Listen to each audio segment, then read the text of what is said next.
Yeah, we're good to go. Okay. One sec.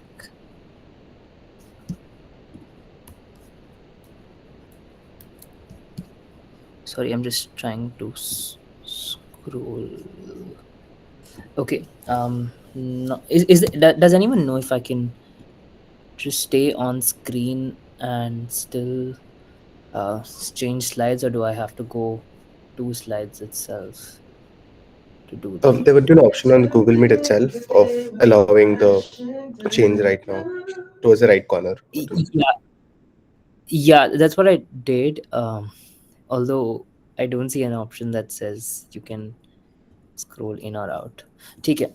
So what I will do is I will be on the other screen. So let's do this. I will not be able to see, I think, raised hands and stuff. So if you have a question, um, just unmute yourself. I think we're a fairly small. Okay, no, we're not a fairly small group. We're 50 people now, but still, like, just feel free to unmute yourself, I would say. If not, I will stop at certain moments during the workshop for questions, and you can ask your questions then, right?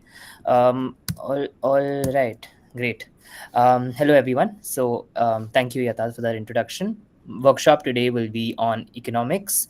I will focus more on international economics. By that, what I mean is anything to do with trade, international institutions, etc., because I generally feel that it comes up more in debate rounds, so it might be slightly more helpful. If there's things in this workshop that I'm not able to cover in the course of 1 hour, I will stop for some questions towards the end of the workshop. Even if those questions aren't strictly related to this, happy to take them. All right, let's go. Three things we will cover. First, we will look at trade, comparative advantage, and a few things related to that. Second, we will look at money, exchange rate, and some debates related to that. And finally, we will look at international institutions in economics, ones that matter in debates. Right? Let's start with first. The first question is in debates is, why do we trade? There are often two reasons for why we trade. One is comparative advantage, and second is that we want access to open markets. Now, I want to impress upon both of these in quite some detail. Now, comparative advantage, you might have heard this word being thrown around in debates, but it simply means that whoever is best at doing something should be the person doing that. Right. And if you think about it in your everyday life, you would want a painter to be painting your house as opposed to you painting your house.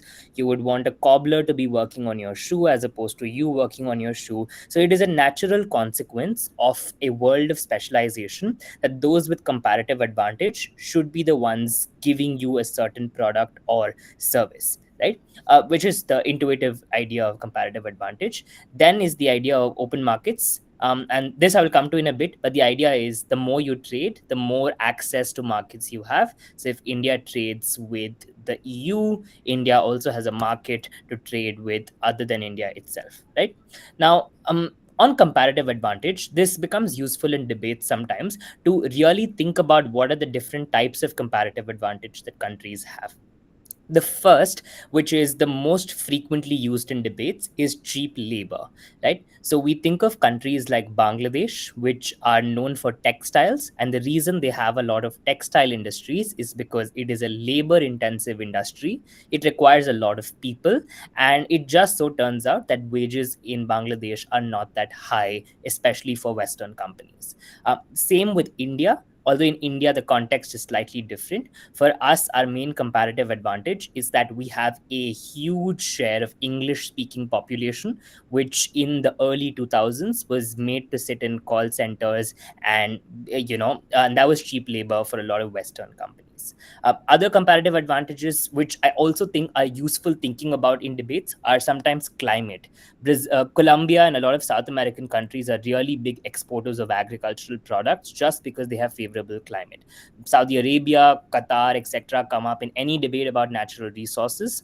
Skilled labor often is another comparative advantage that people miss out in debates, because debates sometimes become about developing countries having cheap labor, but it is the case that developed countries, by virtue of higher levels of education, often have skilled labor which you need. For example, and where can this be helpful in debates? For example, there's a debate about certain technical industries like automobiles, where you need to know how to build a car. Otherwise, you cannot probably work very well in that factory. So, there you would want to maybe set up your plant in a Germany or a Japan, which has more access to skilled labor than certain other countries. And finally, tech, which I think is a growing tech comparative advantage in the world. The one I would want to specifically flag is that of Taiwan, because in a world that has a constant threat of China invading Taiwan, the fact that Taiwan has a tech advantage is a huge boost for its risks, limiting its risks of getting invaded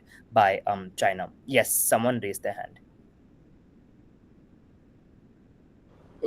Just one question. Where would you say renewable energies or renewable industries like solar panels, wind turbines, etc., would mostly be centered in? So there are a couple of answers to this. So there are two advantages at play here. One is that of climate, and second is that of technology. So with renewable energy, there are basically two problems you have to solve for.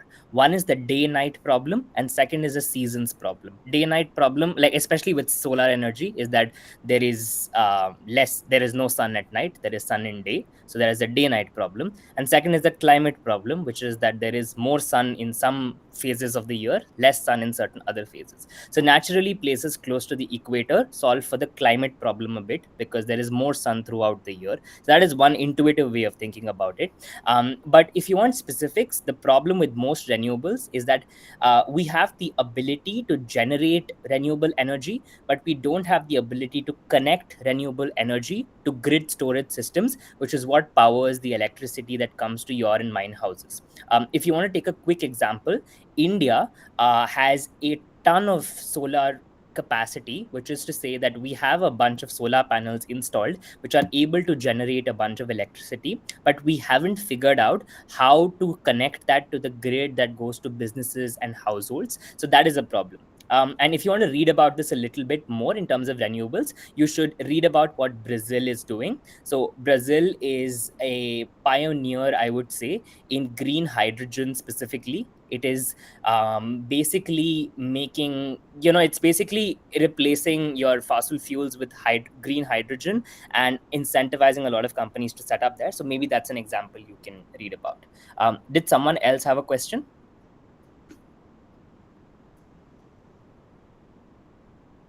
Okay, I will assume not.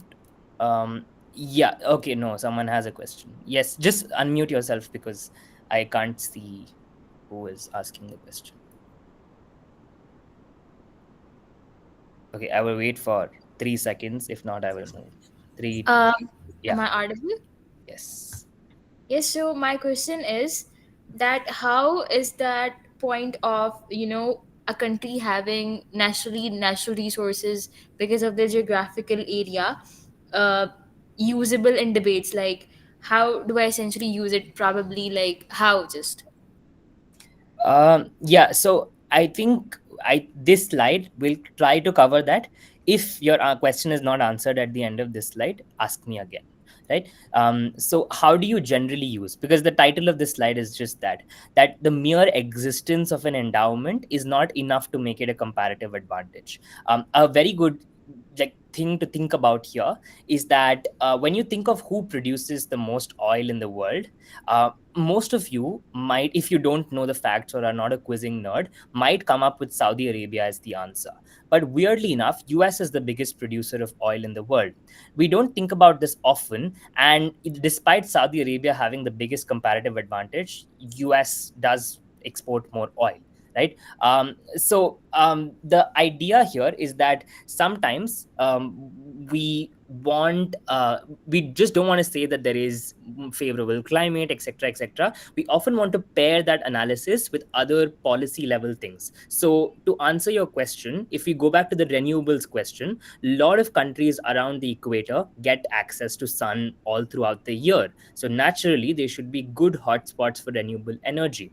But Just that is not sufficient to say in debates. Rather, you have to say, one, you get sun, or one, you get a lot of wind, and then two, you have figured out the technology to harvest that, and three, you have a government that is willing to subsidize these industries or promote these industries in general, right? So that would be the answer to your question. Don't say it in isolation, right? The next thing I want to impress upon is that just having a comparative advantage does not always mean that you should trade with a country, right? So sometimes it may be in your strategic interest to produce something domestically.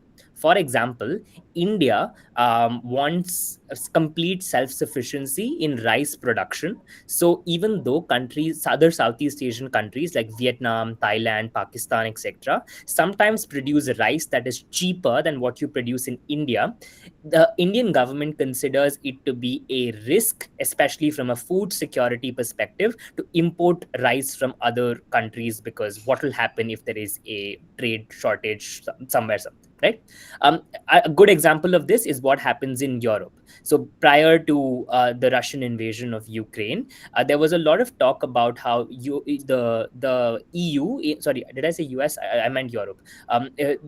EU generally imports a lot of natural gas from Russia, right? This is especially pronounced in the case of Germany, where the Nord Stream pipeline was going. This sometimes undermines your autonomy or authority to speak against the powers that you are trading from, right? So these are just some examples. And yeah, another interesting thing to say sometimes in debates, especially when it comes to natural resources, is that just the presence of natural resources doesn't make you rich. In fact, there is a economists call it the resource curse in some ways, where if you have disproportionately high amounts of a natural resource, sometimes that plays against you.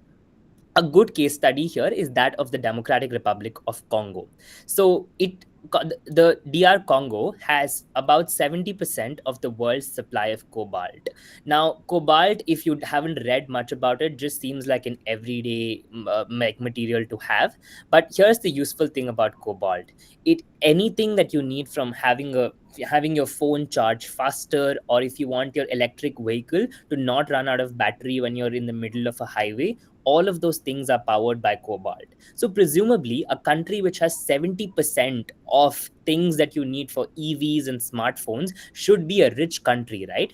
But unfortunately, and here's the interesting thing, like the cobalt there is accessible at such easy depths, like such shallow depths, that anyone can extract them. That makes it so intuitive that people should, like the government of DR Congo, should be exporting a lot of this, cobalt, and they should be super rich. But unfortunately, that does not end up happening.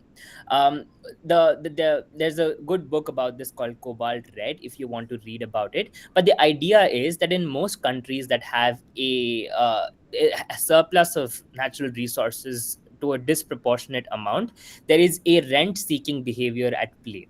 Rent-seeking behavior basically means that all of these natural resources are prone to capture either by the state or by cronies of the state, which means that they take control of these land. Either the state takes control of a lot of these mines, and there's a bunch of corruption at play, or there are a bunch of state-owned enterprises or friends of people who know people in the government who are doing a lot of these things, which means that the people who actually work on ground don't get a lot of these benefits. That is one mechanism through which, having resources doesn't always mean that you are rich. The second is also that when you have too much of one resource, it allows the government to neglect investment in other sectors. Because a good example of this is Venezuela, if you want to read about it later, where a lot of their revenues used to come from, and like still come from, oil exports to the world. The problem with this is that when the prices of oil crash, the revenue that the government is able to generate from exporting oil also crashes, right? So until the point when oil revenue crashed, the Venezuelan government was able to rely on exports just to fund its expenditure. And they were able to neglect other investments. But once oil revenue stopped flowing, that became a problem. So this is something maybe you can read about. Yes, there is a question. Yeah, does the problem of resource curse or the paradox of plenty disproportionately affect poorer countries? Yeah, I mean, you could say so. I would say so, definitely. So the correct literature to read on this is the one that won the Nobel Prize this year. It's basically institution. It basically says that countries are poor because of institutions. So if the government creates extractive sort of institutions which don't give benefits to people, despite having a ton of resources, you will still fail. So yeah, maybe you should read that book, Why Nations Fail. Popular book says the same thing. So yeah, it does affect developing countries the most. Yes. um yes, question. Yeah, so there's one specific thing that I've heard about resource curse being used a lot in debates, which is that once you're dependent on a specific type of thing for exporting, there's a Yeah, huge inflow of let's just say foreign dollars, which sort of depreciates your currency, or appreciates it yeah, rather. Yeah. yeah, So I yeah. don't know if you can explain that in simple ways. Okay, can you just like explain it in like a simple way which would work in a debate? Let's just say. Yeah, I have a slide on it, so I will park this question for now and take it up when the slide actually comes up. All right. So yeah, I mean, these are things about comparative advantage, but often the biggest benefit of trading is that you just have more markets to sell to. And this may not seem very intuitive at first, because like surely you can sell the same products domestically, right? But the problem, and the way to use this specific benefit in debates, is that often a lot of developing countries in the early stages of their development are quite small, poor, or some combination of both, which means that your domestic markets themselves are not mature enough. For example, Vietnam or Bangladesh produce so much textiles, their populations themselves cannot realistically buy the amount of textiles that they produce in their country, which means they need another outlet to sell this to. Now, imagine if a Bangladesh or Vietnam did not trade. Would it be possible for a Zara or a Shein to set up such a big factory in Bangladesh? Probably not, because all of what you produce has to be sold within the country. So the very fact that countries trade allow them to set up bigger factories because they know the surplus can be exported. A good case study here is that of South Korea. So before South Korea became the South Korea of today, it had a GDP per capita which was less than certain African countries. What the government basically did is they told a bunch of companies like Samsung, Hyundai, and LG, among others, which are called the tribals, and they told them, export for the world. We will give you subsidies and we will give you incentives on the condition that you produce a lot of output and you export it to the rest of the world. This is the, I would argue, the single biggest reason for why countries like South Korea were able to grow. Their own markets are so small that companies like Samsung, Hyundai, and LG would have never come up in the first place. If the government had instead given them subsidies and said, produce but sell it within South Korea, they would nearly not have been as successful as they were, as opposed to the government saying export it to the rest of the world. So this is why this benefit actually matters in debates, especially for developing countries.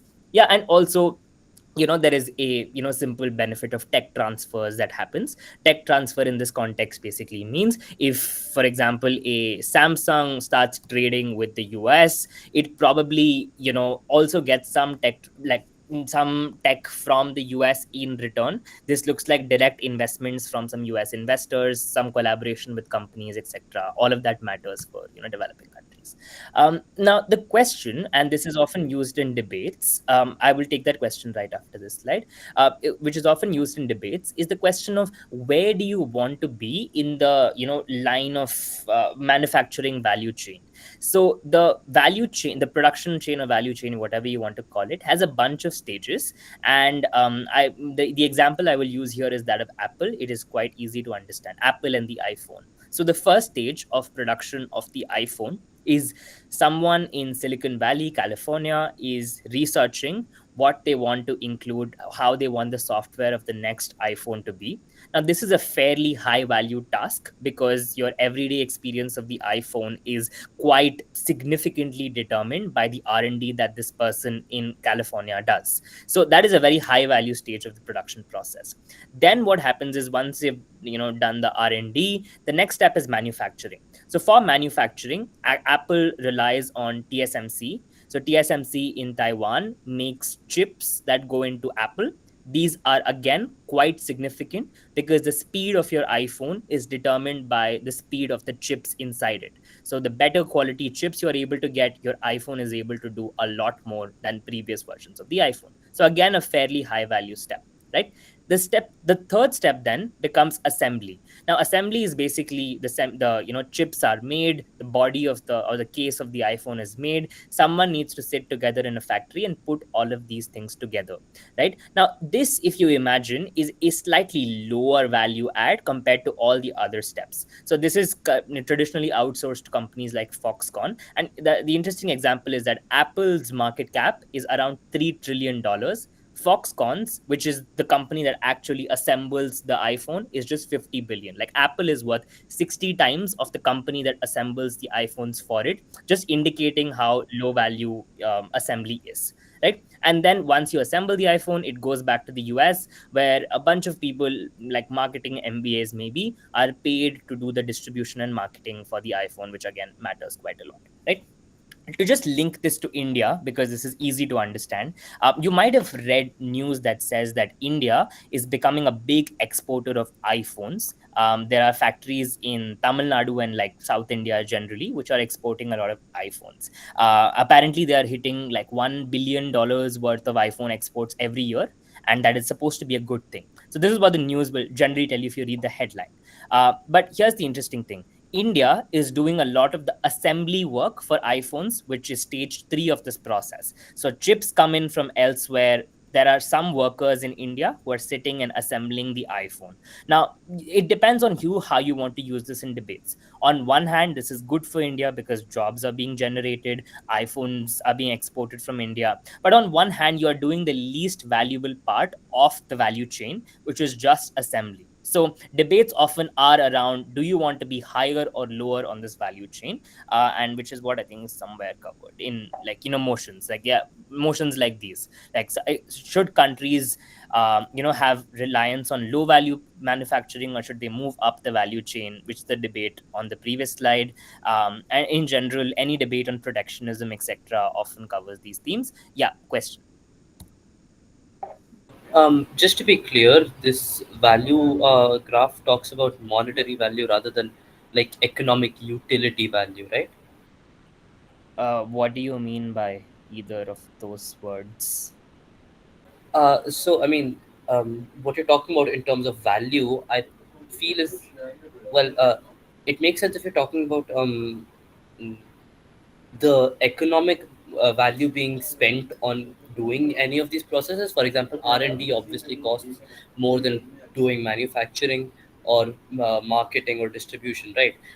But in terms of utility, I feel that all of these steps, like utility to the consumer of the product, I feel that all of these steps are fairly even in terms of, yeah.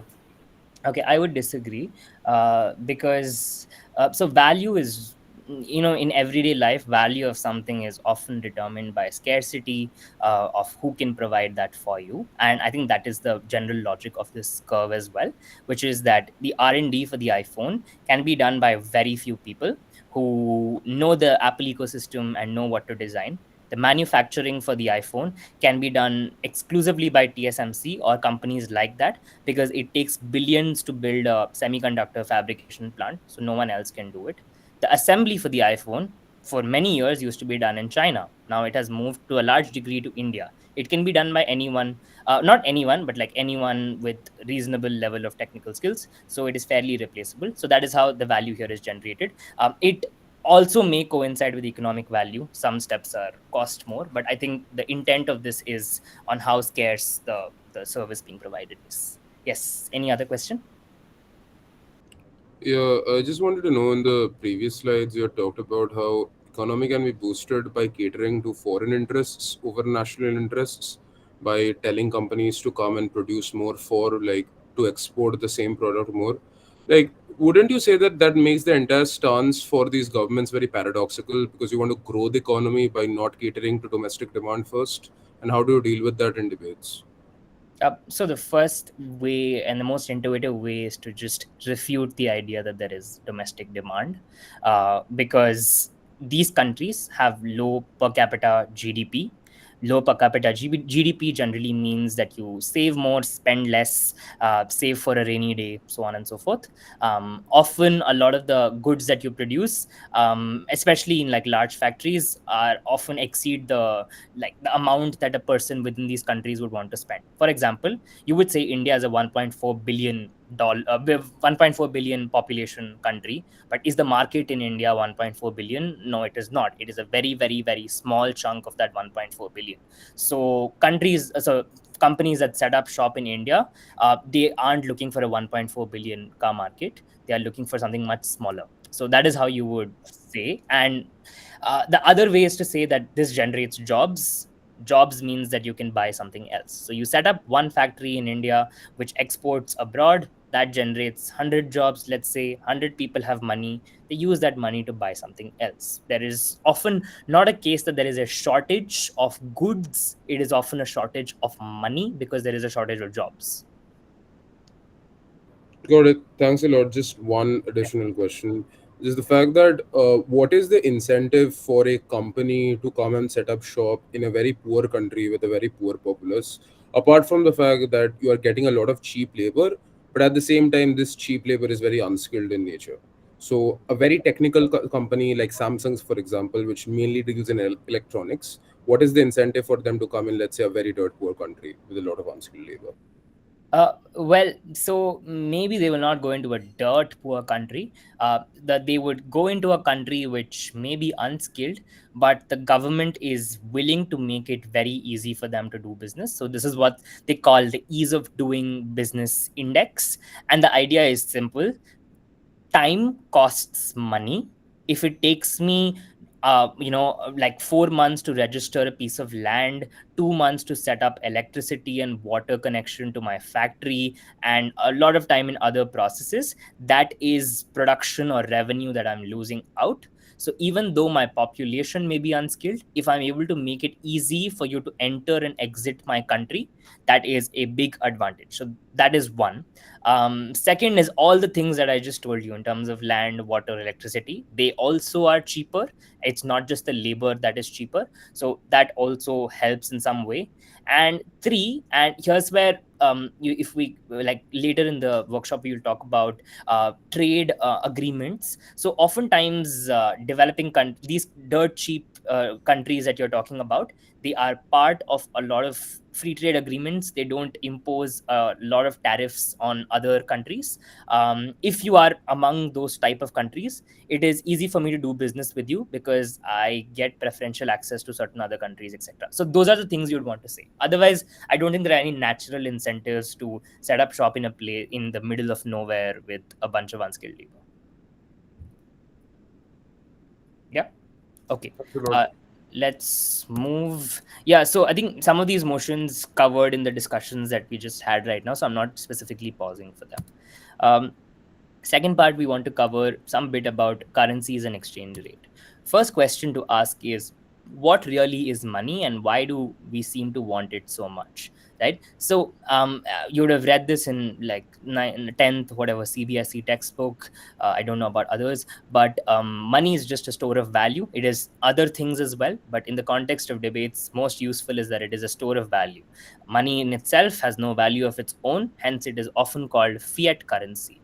By that, what we mean is that if you have a dollar bill, or I mean, most of us, I'm assuming, are in India, if you have a note which is 50 rupees, the note itself does not cost 50 rupees to make. Rather, we all collectively believe as a country that this is worth 50 rupees. Hence, you can be sure that anyone you give that note to will assume that it is 50 rupees worth that you are paying them, right? Now, the question is, why do certain currencies have more value and some have less value, right? The first example I want to give is that of the US dollar. right? And this is often useful to know in debates as to why dollar is the most dominant currency.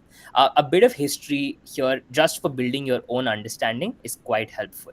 Now, the Bretton Woods institutions were set up in the early 40s. So it's basically there was an area, Bretton Woods, where there was a conference of economists. Usually that would be very boring in every given year, but that particular year they wanted to, set up they had a very big agenda, which was that we are going to set up the rules and institutions for a post World War II economy, right? And that is where they got set up.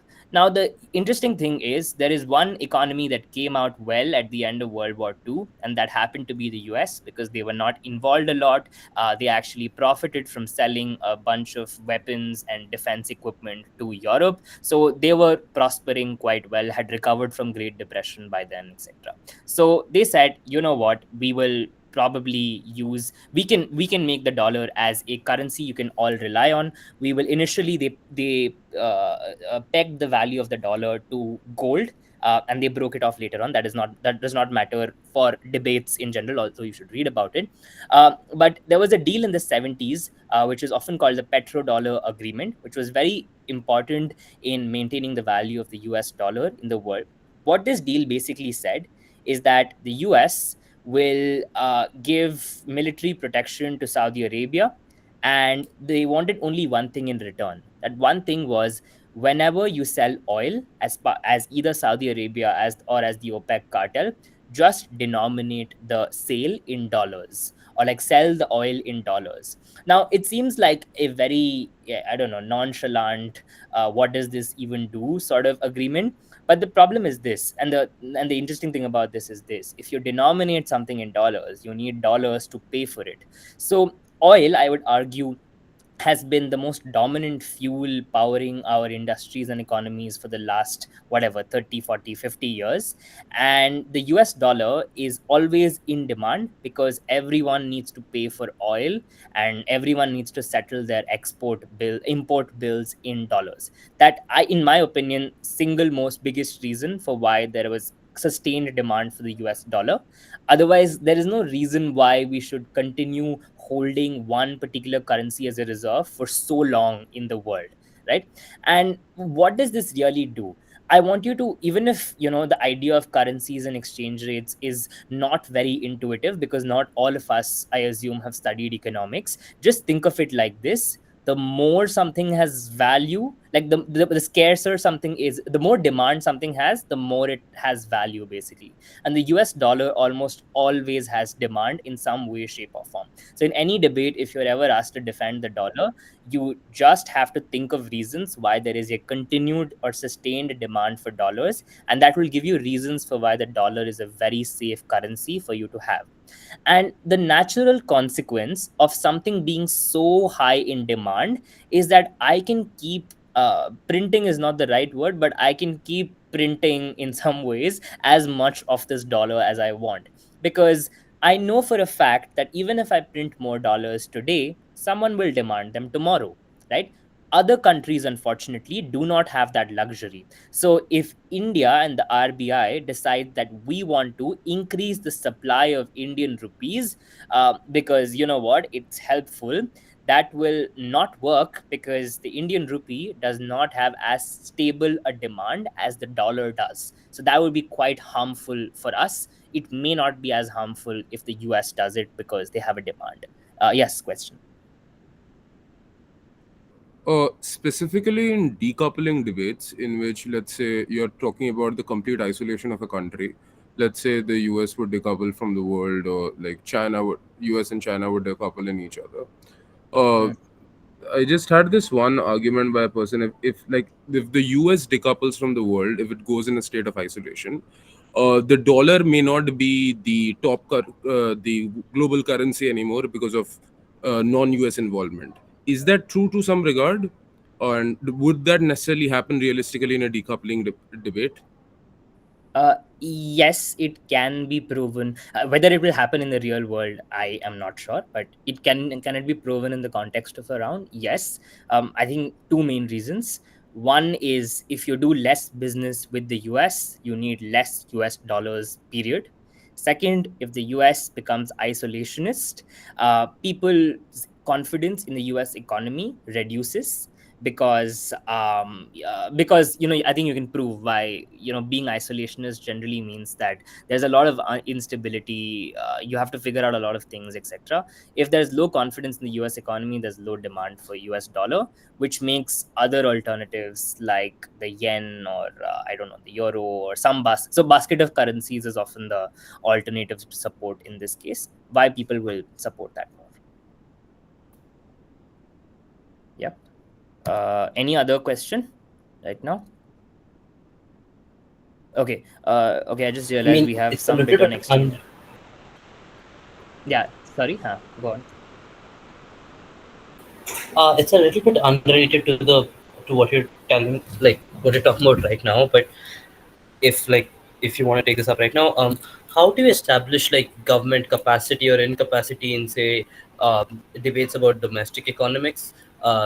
About For example, like I did a debate about in areas recently impacted by a natural disaster, this house would freeze all price increases until inhabitants are back to safety.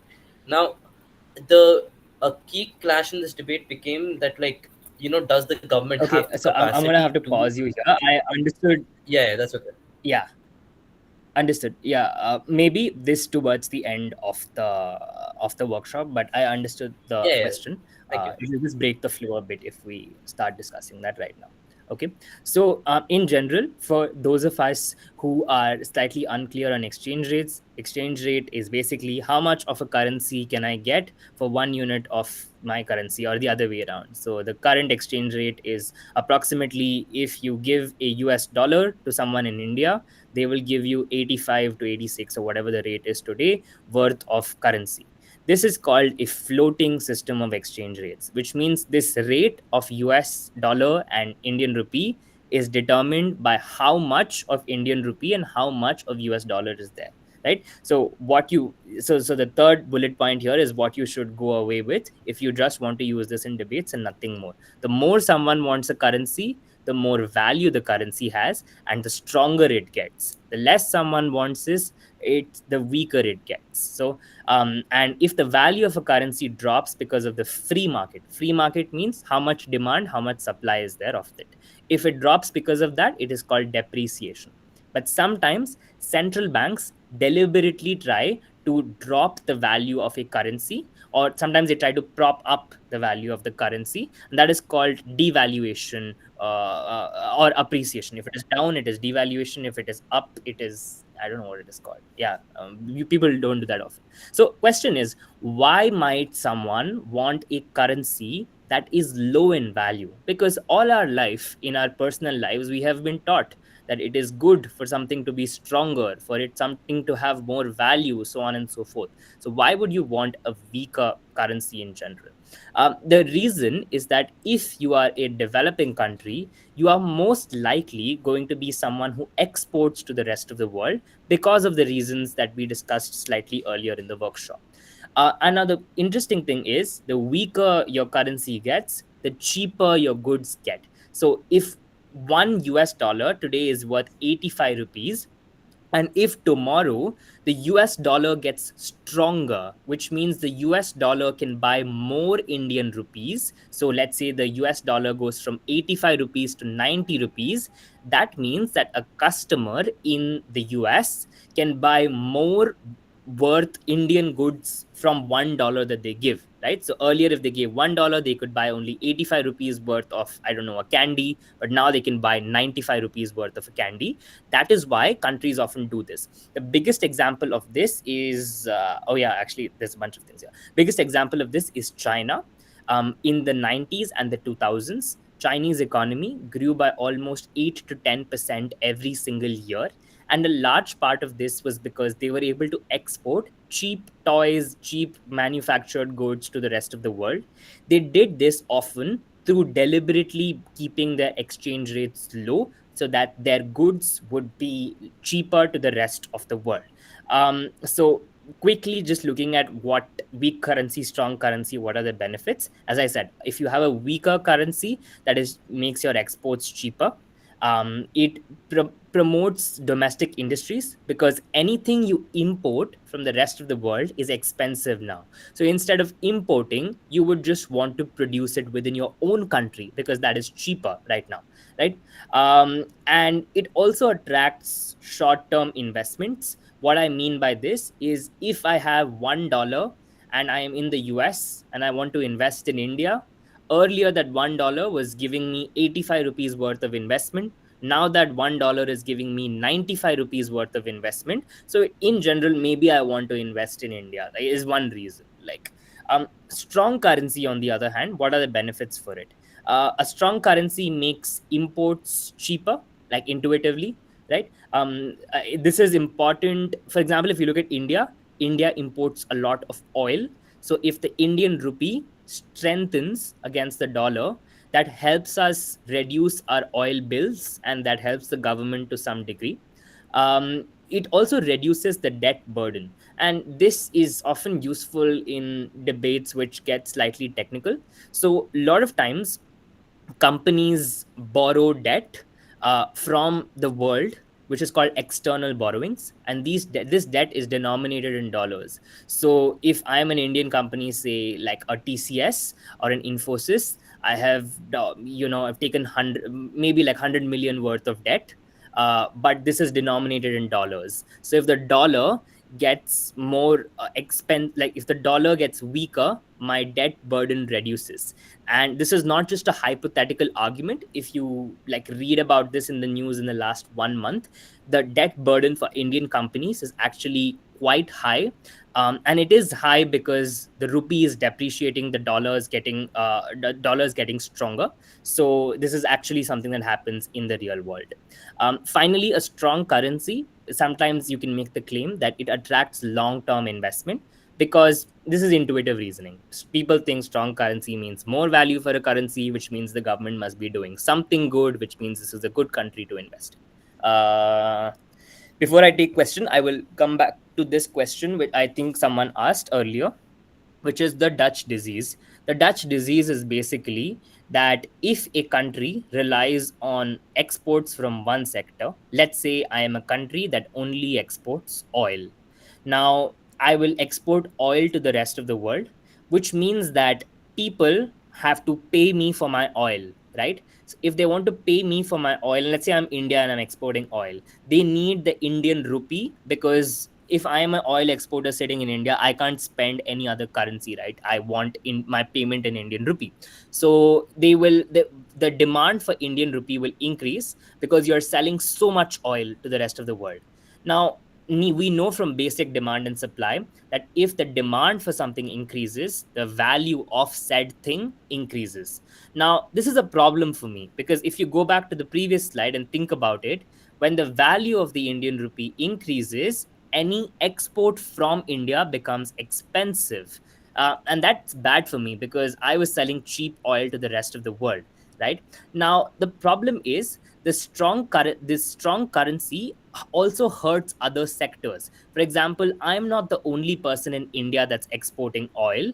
There is people who are exporting probably wheat and rice. There are people who are exporting manufactured goods. It hurts everyone because all of their exports also get cheaper. So the idea of the Dutch disease in one line is that the growth of one dominant sector brings down the growth of other sector, and it inherently makes it hard for you to diversify away, right? So the way to use this in debates is that it is often never a case that a country just exports one thing. It exports many things, but the problem is all of these other sectors like manufacturing or agriculture are never able to thrive because the oil export itself increases the value of the currency so much that all these other sectors become unprofitable. Now, maybe people need oil quite a lot from India. Let's say in this hypothetical example, they need oil from India, right? So oil export will still keep happening. People will still keep buying even if it gets slightly expensive. But for certain other goods, maybe they look for alternatives. So maybe I was manufacturing toys earlier and exporting into the world. Now, toys aren't that important as oil. So people will maybe think I can buy toys from some other country and not India. So that hinders my ability to diversify away from oil or the dominant sector in general. This is the idea of the Dutch disease. Read through it once. It takes a while to fully get a grasp of this, and ask questions if you have any. I don't fully get the link between the someone sorry, say you want to buy oil from another country, why would you require it to be in their currency? No, so you will assume, let's say I have dollars, right? I give the dollars to someone at the exchange, like any sort of exchange rate center, and eventually the money that, so there's an exporter, oil exporter sitting in India. The oil exporter sitting in India, if let's say they have to buy a cup of coffee, they will buy a cup of coffee in Indian rupees, right? So eventually, whatever currency you use, at the end, once it reaches India, it has to be converted to the Indian rupee, because that is what people spend in India. So that increases the demand for the Indian rupee in general, is the idea. So it's not that you have to make the payment in INR. Maybe you make the payment in dollar, it goes through a exchange center, and then from there, that dollar gets converted eventually to the rupee. Yes, question? Yeah, Does just devalue okay. Yeah, I wanted to ask that does devaluation of a currency impact the inflation in the country in any significant way? Yes, it does. Yeah, I mean, depends on how you devalue it. So generally, the link is that devaluation basically means that you increase the supply of your own currency, right? So you increase your own supply, which means the value of your currency drops. That is how you devalue it. Now, if there is more money in the economy, so inflation, if you remember, very like ninth, 10th class definition, is too much money in too few hands. So when there is more money in the economy to buy things, people like buying things, and it leads to inflation in some way. So any increase in money supply generally leads to inflation, all else being equal. So that is how you, that is a simple mechanism. So on that, if the purchasing power of my money is decreasing, if I'm devaluing my currency, even if I'm Yeah. exporting more, why is that better for me? Why is that better for me? Because like, the idea is that earlier maybe I was exporting one toy at 10 rupees. Now my toy has become, or like the toys I was making have become cheaper, and they're, let's say, 8 rupees now. But now I'm able to export two toys instead of one, so 8 into 2 is 16. So earlier I was getting 10 rupees, now I'm getting 16 rupees. And if I spend the 16 rupees in India, I can buy more things with it, like in the country. The idea is that if you've had any relatives living abroad, and if they send money to India, or if they come to India and convert their money, they're generally earning more there. So when they convert it to Indian rupee, they are able to buy more. So that's the idea, that you're going to buy within India whatever you are buying, but you're able to get more money through more exports. Quantity increases even though price decreases, and the net effect is more money. Yes. Yes, so my question was like the same one, the link between the country's currency's demand also increasing. So just for my understanding, is it related to prosperity? So if I'm someone from an oil exporting country, if I get a lot of profits in dollars, does the demand for my currency increase because I need to spend that money? So like, is it related to the country's prosperity? Because I'm still unable to link how that increases the country's demand for the country's own currency. The link to why, yeah, I can understand it's slightly counterintuitive, because most of us don't do export import on an everyday basis, so we don't deal with currency conversions. But the simple link is that anyone who is doing business in India needs the Indian rupee to do business, to buy anything, right? To buy anything in India, you need Indian rupee. Even if I'm selling it to someone outside of India, they already have money with them. They have, let's say, the US dollar or the euro. they give it to India. Once it enters the border of India, that money has to be converted, right? So someone is sitting there at the currency exchange counter, like a Thomas Frank sort of place, and they're saying, we have this much dollar. Now this needs to be converted to Indian rupee, because the person who sold it to the foreigner needs this money and they need it in rupee. Like, what will you do with the dollar in India? Like, if you want to purchase something, that is. So eventually all gets converted to the Indian rupee. So it's not like the person who is paying for my good is directly demanding the rupee. Like, it is that they may pay in the dollar, but that eventually gets converted to the rupee. So that is the idea. I understand it's slightly counterintuitive, but beyond a point, it has to be ChatGPT from here. If you want, take a screenshot of this slide as well for reference. It took me a while also to understand this concept. Maybe I'm not doing the best job of explaining it as well. But yeah, it is true in some contexts. By the way, like this idea of Dutch disease, it doesn't happen in a lot of countries. It is said that it is somewhat theoretical, said that it happens in some countries. I don't know. I can't make a judgment of that. But is it useful in debates? Yes, it is. Makes sense. Thank you. Yeah. Yeah. Yes. More questions. Just Yeah, so one question I had was if I can't hear anything after one question I had was.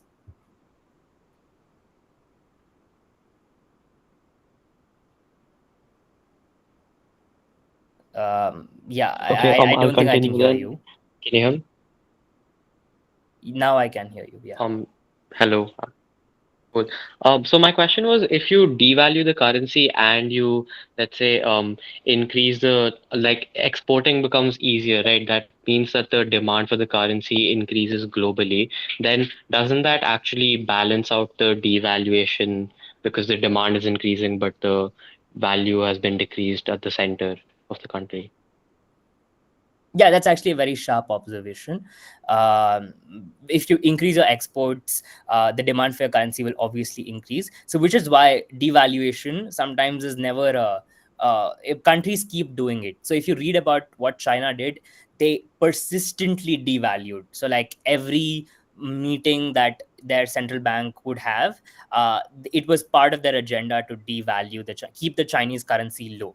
So the way this happens every day, so this sort of news often comes in some business newspaper, like page 6 7 types boring news. It will read something like this: central bank does something called open market operation, OMO, wherein they will sell a bunch of money, they will put it into the market.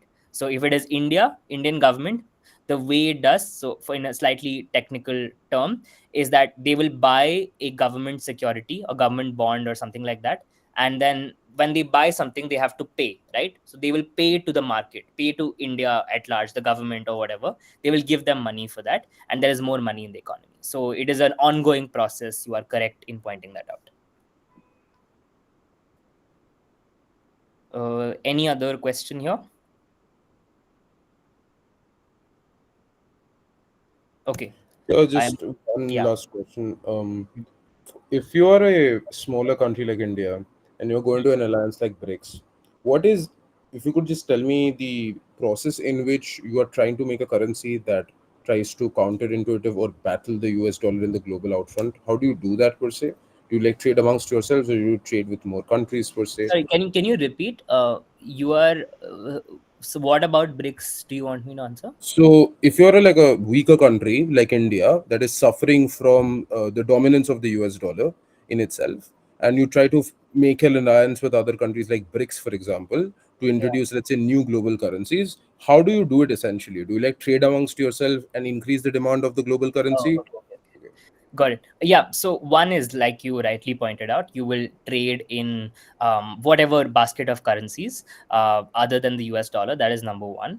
Number two is that your central bank will hold less reserves of the US dollar. For context, the RBI currently holds about 650 to 700 billion dollars US dollars in its reserves. Now, this they use because the US dollar is a very stable reserve. So instead of 700 billion of dollars with the RBI, they will maybe reduce that down to like a 300, 200, 300, and then other currencies will increase in reserve. That is the two simple mechanisms to do it, I think. And like, yeah, I think this is trade also, the way to do it is that you will denominate the trade in these regional currencies. So when you sign up a contract between two businesses, it will be denominated in, let's say, Russian rubles or Indian rupee or whatever. So yeah, that okay. So yeah, as we said, China tried to unfairly manipulate its currency, kept it historically low, and that helped, which is why we generally need some rules for trade. This I think we skip. Okay, I we're actually running really short on time. Yeah, Why is sorry. China Was devaluing there the a currency question? unfair? Why is China? Because others in the world are not allowed to do it. So it is like cheating on an exam, because like, why is it unfair? Well, there is a moral case that you should not do it, but also because others are not doing it, so you should not do it either, is the idea. Thanks. Yeah. uh okay, I'm going to try to blaze through this section because I think we are quite short on time. One sec, where did this go? Yeah, abhi, no, I think we leave this. 1 second, let me quickly see what I want to cover. So there's a lot of debate about tariffs, etc., in the world right now. I think in debates, generally useful to know the scale of what countries can do to restrict trade. These are arranged in increasing order of how severe they are. First, you can subsidize your own industry. That is, yeah, the weakest form of trade restriction. Second is you can impose a tariff on someone, which is basically import how much ever you want. There is a flat rate on it. Third is a quota. Quota is a quantity restriction. This often has proven to be not very successful because it just leads to some sort of black market argument of how it increases trade. Then there is another thing called quality control barriers. This often is important and is increasingly used by countries because they don't want to seem outright क्या बोलते हैं, outright this thing, tariff imposee, whatever the word for it, sorry, I'm forgetting English. The way to use this in debates is that in a world where there is a lot of pressure on the percentage tariff that you charge, like does India charge 18% tariff on US automobiles or what it is, there are a lot of quality control restrictions that countries often do, which slip under the radar often and still restrict trade. Good example of this is that India and Indian farmers often struggle to sell agricultural products to developed markets like the EU, because the EU has very specific regulations on the quality of food that it imports. And like, if someone's exporting a mango from India to the EU, they will say these mangoes are not good enough. If Europeans eat them, their health will be severely damaged. Hence, we cannot allow the sale of this in the EU. So there is no like direct percentage tariff, but Indian farmers still maybe are not able to export food products to such markets, right? Then there's like, yeah, I mean, sanctions, etc. Chhod do. That's fine. Yeah, I think in debates about tariffs and like where do you want to impose tariffs, I think it's useful to sometimes be a bit nuanced about what sort of industries are getting affected by tariffs, because different industries have different impacts naturally on an economy, right? So there are some categories of industries that we broadly call as sunrise industries, which are like, ones that are just rising up and have high potential. And you generally want these industries to not face a lot of tariffs because they have a lot of like potential into the future, right? So a good example of this is China with solar panels. So China aggressively tried to protect its industry in renewables through subsidies and tax breaks for companies. It also set up a very smooth like supply chain from Africa to their own factories for building solar panels. And now China has like a 90-95% monopoly on all solar panels produced in the world. So that's an emerging sector. Any country that wants to decarbonize needs a solar panel, and China effectively has a monopoly over it, right? There are some other, like, which are called sunset industries, which are industries where it's fine, like you can phase them out over a period of time. Maybe they're not the most important, but oftentimes these sunset industries are the ones that are the biggest opposers of free trade, because they're the ones who are currently being affected the most. So this looks like steel workers in the US. So which is why, if you remember Trump's first term, one of the first tariffs that he imposed was on steel and aluminum, because steel workers are the ones who get affected the most, because these are like sunset industries, like they don't see a lot of potential in these going into the future. Yeah, sorry, this slide is not made, but this is okay. Yeah, I think useful thing from this slide is, someone asked, why is China doing devaluation bad? Other than the answer I gave, it also is bad because it leads to what is called as dumping, which is that you've made your goods so cheap that you flood another market with all of these goods, that just destroys their domestic industry and allows you exclusive market access over, that country. Third is IP theft. This is useful in debates sometimes, because, so think about US tech companies setting up shop in China and the restrictions that they have in terms of data sharing with the CCP, etc. So sometimes, especially in the case of semiconductors, it has been well documented also that there have been instances of IP theft from US companies where China has stolen trade secrets, etc., and subsidized, like given them to their own domestic industry. So these are often ways in which like domestic industries come up. Yes, question. Just one question regarding China's tactics of dumping and everything. Can you term that as new colonialism, or is it something else?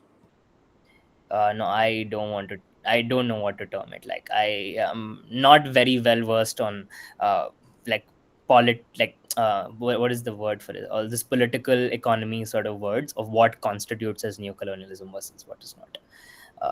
So then, yeah, so I think next thing broadly to blaze through is, there are different ways in which we can cooperate, right, for trade and other sort of things. Multilateral, all of us know, places like World Bank, IMF, WTO, etc.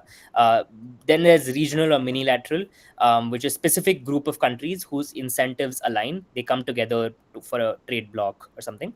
And final is bilateral. There are often some debates that this house regrets, opposes minilateral arrangements that are more popular. So broadly, if you want to do like a vibe check, multilateral not doing very well in the world right now, minilateral like slightly on the rise, bilateral, I don't know what will happen after Trump 2.0, right? I will quickly cover some stuff about WTO, IMF, World Bank, which I have. I will pause for questions after the end of this, and this will be slightly rushed, so bear with me.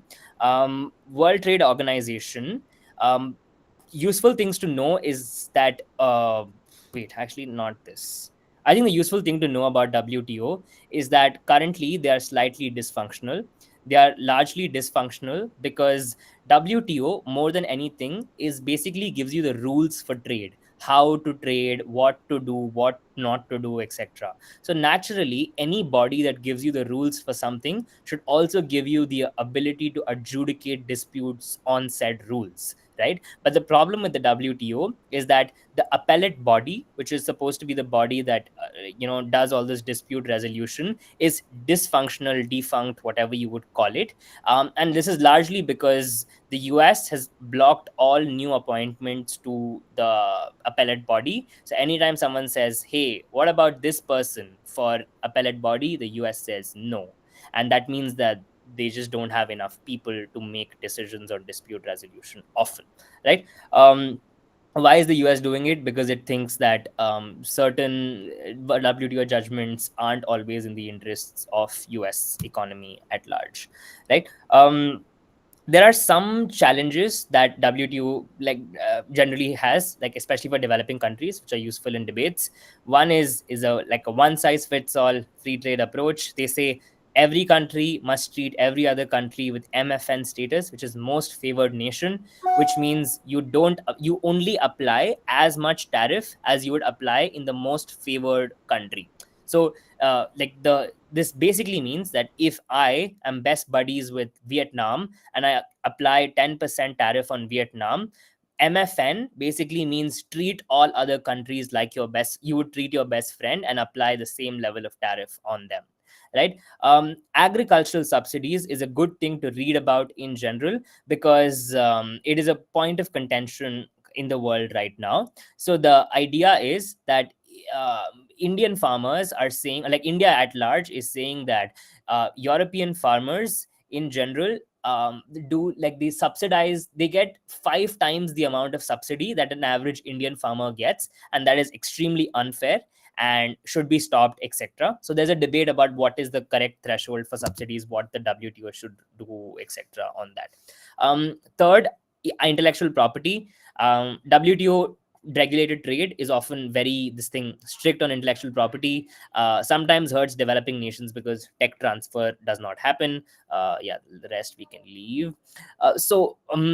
With between IMF and World Bank, if there is one thing you should go back with, is that the difference between the both and when to use what term in the debate, right? So IMF often focuses on short term financial stabilization. That is their objective. So IMF is basically a bank, World Bank is called the bank, but the IMF is the one that actually acts like a bank and is a lender of last resort. So the quick heuristic is that when you are in crisis, you are going to go to the IMF and probably not the World Bank, right? So how does IMF get money? They have a system of quotas, which means that each country contributes some money and your voting is proportional to that. So USA has 15% voting power, which corresponds to how much money the US puts into the IMF, which effectively gives the US veto rights. 5 biggest economies together have 40% control over the IMF, right? So IMF is controlled by rich countries. There's a debate on whether it should be or it should not be. Argument for why it should be is because if you are giving money to someone, you should have the say over where that money goes, because you're just a creditor, right? And why it should not be is because it is controlled by developed countries.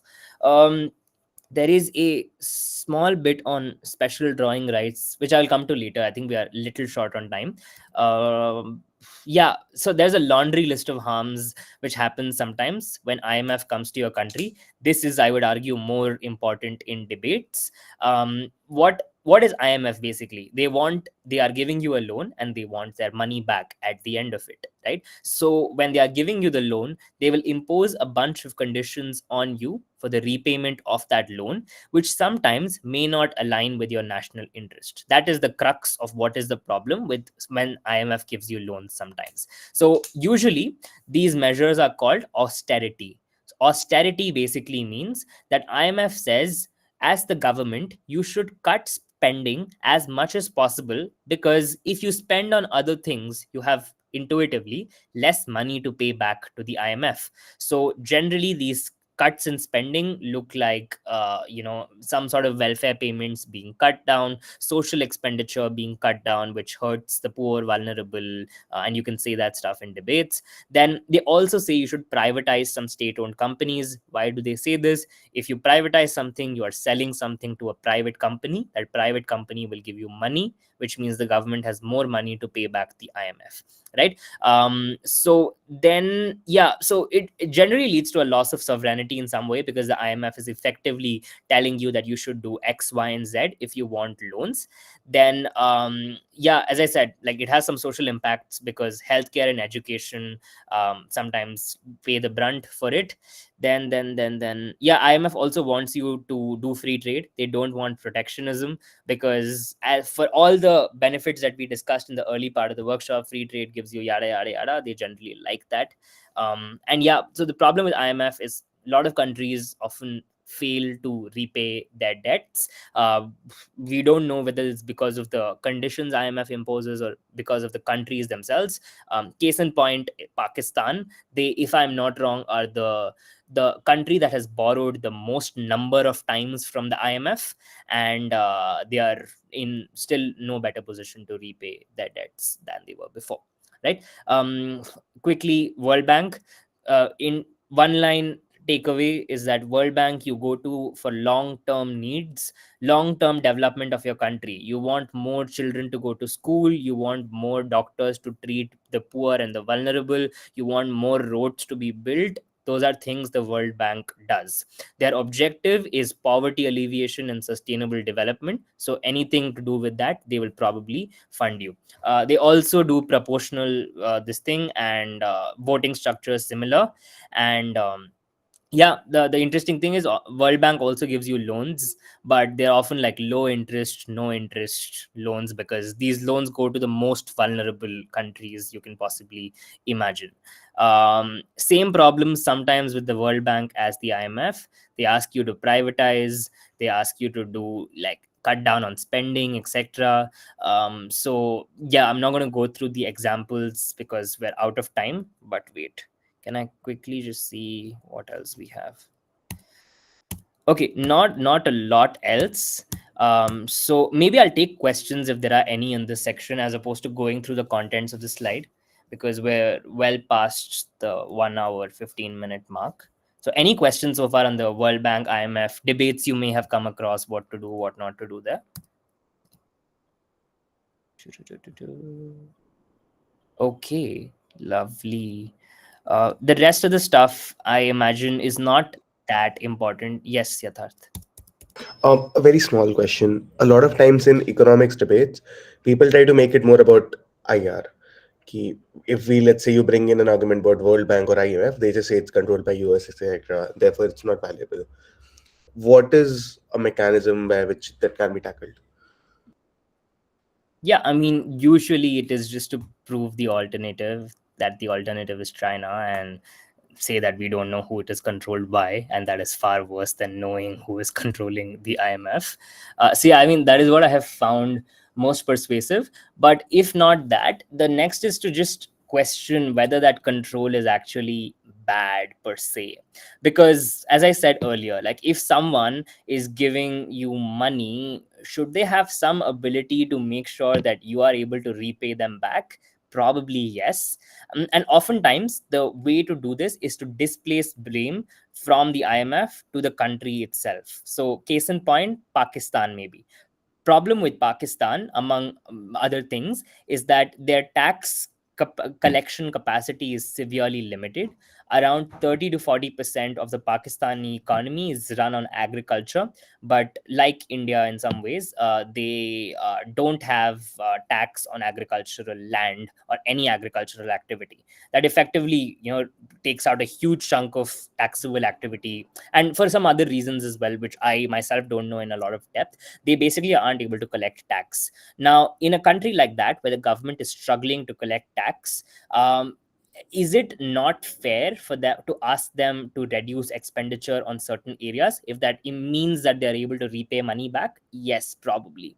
And the argument is also this, that if you don't repay money back, what happens? They will restructure your loan, but the interest rate on the new loan will be much higher than the previous loan. So it just increases your debt burden into the future. So we don't really care too much about who is controlling it. Yeah, and that stuff. Fair, fair. It works. If there's no other Yeah. questions, the question I had earlier was about like how do you prove government capacity or incapacity in say domestic Oh yeah. economic situations? Uh, Prove domestic government capacity. Thinking of what would be like a generalizable So, answer here. Hmm. for example, Hmm. like in the context of the debate that I was talking about, Yeah. basically the like debate became about whether a government would be able to provide essential services such as like specifically the Indian government would be able to provide essential services like say food, water, shelter in disaster area as well as rescue at Okay. low or minimal cost. Oh, okay. Okay, so yeah, I mean, my answer is yeah, they would be able to. And the way to prove that in the round is, I think, one, to just say that like government has different sources of revenue. So it's not just direct tax, it's indirect tax, and indirect tax often is a very good argument to make in the round, because oftentimes governments don't earn enough from direct tax, but everyone in in the economy wants to do some sort of business. You literally buy a, I don't know, popcorn, and that has GST. So many sources of revenue for the government. Two is that most governments often have good credit rating, unless we're talking about really bad ones. India has a decent enough credit rating, which means it can get enough money from foreign banks, etc. Three, I think, like Indian market, like the banking sector is well capitalized to some level.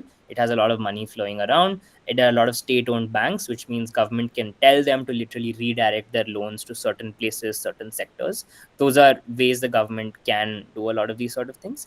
Then I think you just prove that government has experience doing a lot of these things. Disasters are not things that have happened once, they have happened multiple times in the history of India. So you've built past expertise. You have IAS officers who know how to rely on past events, and they've formulated guidelines, etc.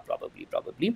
And if not, there are often money that's set aside for in reserves for things like disaster management. Like there's a dedicated set in the budget every year for these sort of things. So I think these are things I would say. I'm not able to think of like generalizable example for all debates, because I think it depends from context to context. But in this debate, here's what I would say. Yeah, someone else had a question. Thank you. Yes. So it's technically not a question, and it's something that's apart from the debating perspective. It's more or less like what will help me or anyone to have better knowledge in terms of international relations and also international economics and economics as well. So, do you have any suggestions per se? Because I do have like certain YouTube channels, and then I do refer to certain sites for IR and Econ. So, do you have any suggestions in terms of books or in terms of articles or in terms of like research papers or whatever for that matter, so that I can have like an insight on like a better insight and like an up to date insight about IR, econ, and international economics as well. Uh, yeah. So I don't. Okay. So here's what I would say. Maybe for debating perspectives, research papers, no. Books also no. Because you genuinely don't need that much information to be able to do like an economics or international economics sort of debate.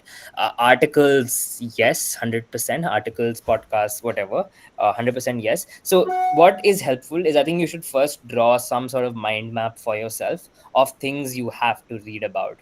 Like there are only a handful of topics within economics that you should probably know about. You should know things about inflation. You should know things about unemployment, crises that have happened with unemployment. You should know something about wait, let me think of ways to put it. uh, Inflation, unemployment, anything job creation related, government policies for job creation sort of stuff, any international institutions related examples. So basically the idea is make 4 to 5 big topics, and do case studies on them. That's all. Like, because in debates you will mostly just throw around examples of some case studies that you know. So if you want to read about inflation, I would read about what is happening in Argentina right now. So in Argentina and in a lot of South American countries, the governments were running a huge government deficit, because these are left wing governments which prioritize spending a lot, which means the government was spending way more than it was earning. It was leading to a lot of deficit, inflation, vagera. Now, there's a big debate in South America on how to reduce inflation in a lot of countries. So maybe I'd read about Argentina, I would read about Venezuela, I would read about Turkey. So, and the idea is, when a debate like this comes, you just have to know the insight to say that, this is exactly what happened in Turkey or in Argentina, and just name drop and explain that case study. So I would heavily over index on case studies. So this is for, yeah, like inflation. If it was unemployment, I would read a bit about the Great Depression. I would read a bit about stagflation in the US in the 70s, and what happened there. If it is about job creation schemes, I would read about what are the different ways in which you can do job creation schemes, right? So in India, the model is the MGNREGA, 100 days guarantee. Is that a good system, or is it more private players? Is that a good system? So yeah, these are things I would maybe read about. So in summary, make 5 6 topics, a list, do 3-4 case studies on each, know the case studies fairly well, and apply those in arguments.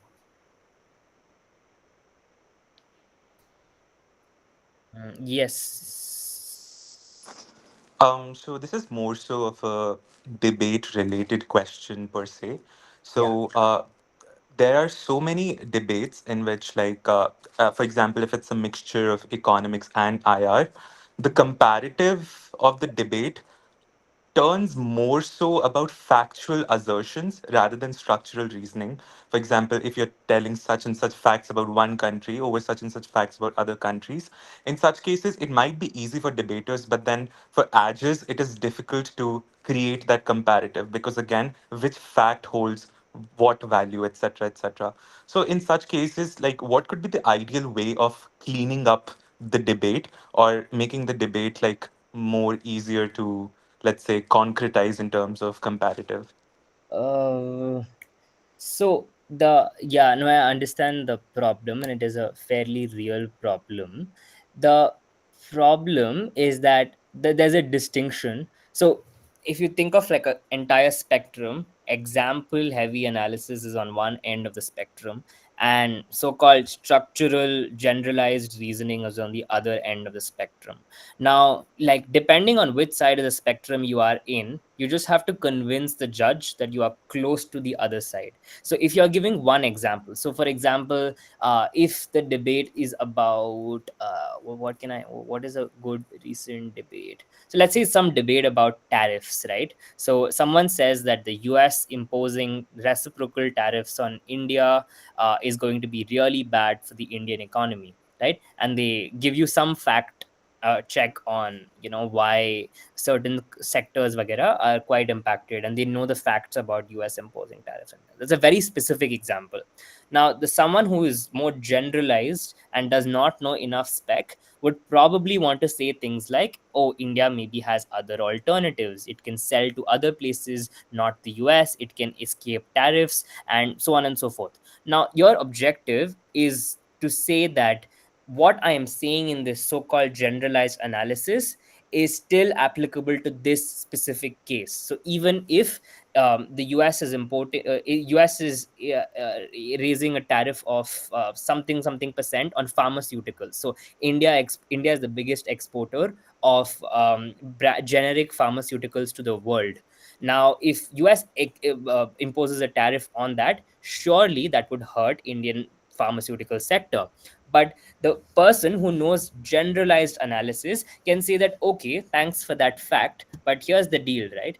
The reason why India dominates pharmaceutical industries because it produces such dirt cheap drugs that no one else in the world is able to. So despite the tariff, I think the cost advantage of producing in India is still so massive that we can still sell to the US. Now, I don't know enough facts about the pharmaceutical industry, but I'm just saying that maybe this is one way. The second way to clean this up would have been to say, yeah, there are alternatives because the pharmaceutical industry is so big in India by their own characterization. That means India can probably sell to someone else, etc., etc. So I don't know the facts, but I'm trying to engage with the facts and using general reasoning to sort of dispute it. Although, yeah, this sort of question is probably best asked if you have like a specific debate, specific example in mind, because there are no general rules for cleaning up such debates. Yeah, makes sense. Yeah. Anything else? Also, I have to drop it like in 5 minutes. So last, I think 2-3 questions. Yes, sure. So in debates, for example, that sometimes run on very opposite framings. So, Yeah. for example, like, okay, let's say somebody is running the case that there's a lot of unemployment within India. The other side is running that there's a lot of entrepreneurial scope within India and there's like creating a lot of jobs. Then how do you then sort of like deal with that framing dispute? Yeah,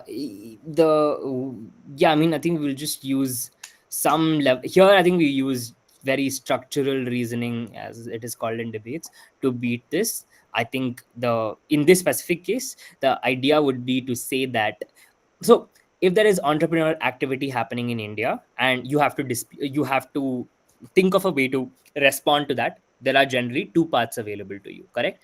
One is that you say it is not happening, or two, you are saying it is happening but it is not important.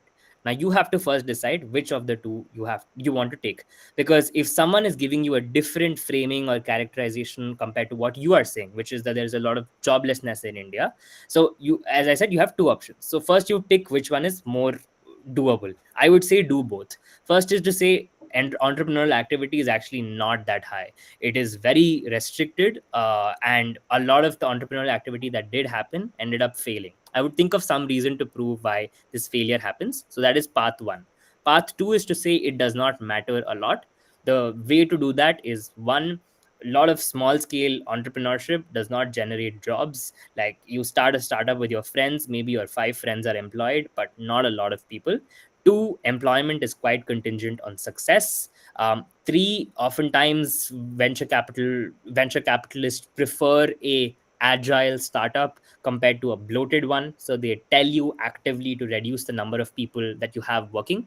And four, the so even if some entrepreneurial ventures have succeeded in India, like a Zepto or a Blinkit, etc., those at best end up generating contract based employment, which is not a stable form of job contract.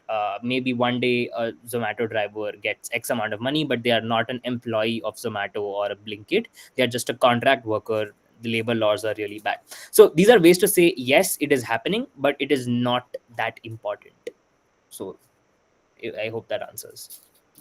Thank you.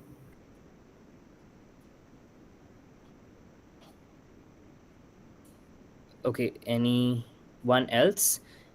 If no questions, I will have to drop. Yeah, okay, I'm assuming there are no further questions. Thank you everyone for staying this late. I hope this was helpful. Cool. Thank you so much for the session. Also, to everyone who's here, do fill the feedback form. The link is in the chat box.